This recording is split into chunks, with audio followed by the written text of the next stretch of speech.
A lot of my clients are actually worried about cash flow at the moment. Interest rates are remaining high. I know people are talking about it's coming down soon. It hasn't at the time of this recording, at least. And the cost of everything has gone up just crazy. What are the things or advice do you have for those landlords who have already bought the property? Maybe they bought it at the height of the market. A lot of people did. What can they do to survive this period? Yeah, so it's a really very tricky situation. I definitely empathize if you're in that position where you're trying to work out a negative cash flow situation with your property. It's a little bit tricky with higher cost of living, a lot of people trying to actually downsize where they live to try and reduce costs as well. Yeah. So one thing that you can do is if you have either an existing build, so that could be a 1950s, 1970s type build, sometimes also with the newer builds where they have generous proportions or formal lounges, informal lounges, if you can find an additional space or a space within the floor plan where maybe that's become a bit of a storage corner, or perhaps it could be an office but it's sort of open and it's not being really used.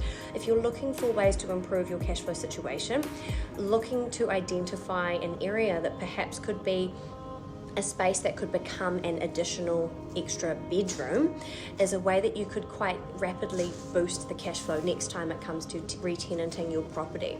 Or if you are moving out of your property and turning it into a rental, pause for a moment and walk through to see whether you can find that space that could be designated as another bedroom.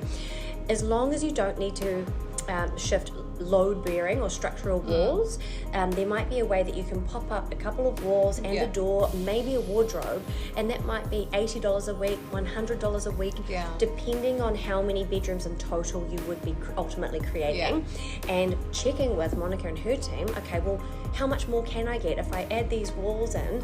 How much more rent can I get?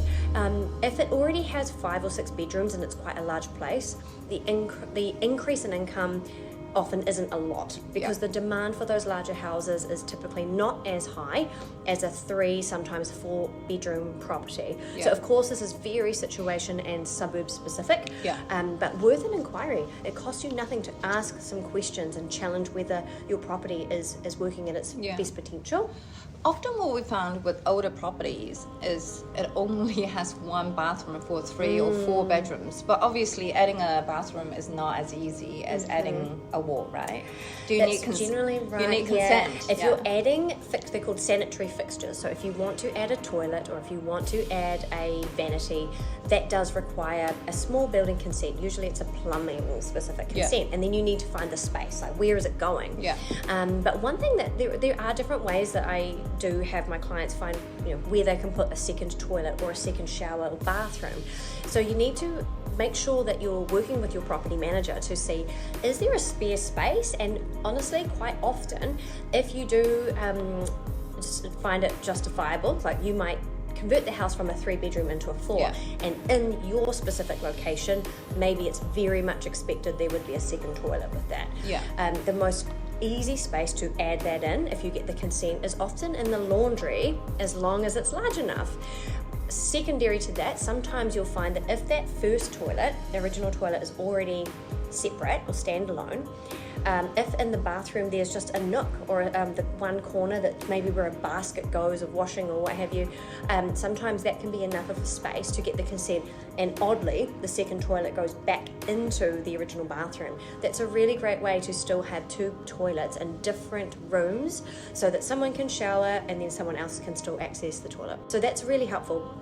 There is one hack that I'm just going to give you for free because it's a really exciting one, is if you are planning to upgrade the bathroom, when you have a shub, which is the funny name for a shower over bath, those very typical ones, they're called shubs. Each of the shower and the bath, they are 2 fixtures. So if you were to renovate that area under the building code without needing building consent, you can separate those into 2 separate showers or baths. So you just need to make sure you do consult, because every house is built differently, and you might find that you have 2 toilets on either side of a wall.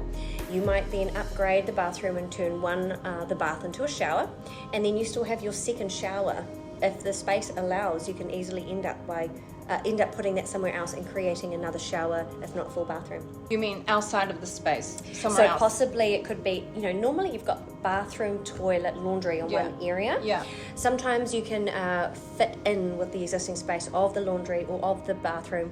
Sometimes you might pull out a non-structural wall so that toilet becomes included in the laundry. Right. And you find the space to put it. We're getting a bit technical with this one, but I guess what I wanted to show you is there are ways to move about what you have in that house, but you need to make sure you have your plumber and your builder have a look at it. You'll be quite surprised by what you can do fast and cost effectively if you really are truly looking for extra cash flow. Amazing.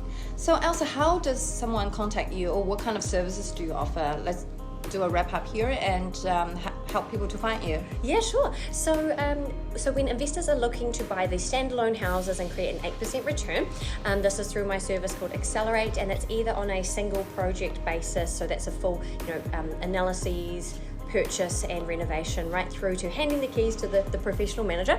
I have a second service which is for more experienced investors looking to acquire blocks of units. So that might be, for example, 4 times 1 bedroom or a 3 lot of 2. This is where you're looking to achieve double-digit returns or higher returns than the standalone property. Really looking for cash flow, and also you get the reason that some investors would do that is that you can command higher returns when you add value in a really fast, cost-effective way. But most commonly through Accelerate, which is standalone properties, so that you can have that awesome developable land for future opportunities. Fantastic. How do people find you on socials or Cool. email or something? So Wolf Property Coaching, so it's WOLFE, Property Coaching, Instagram, Facebook, also LinkedIn, or my website is wolfproperty.co.nz. Thank you. I may see you next time. Thank you.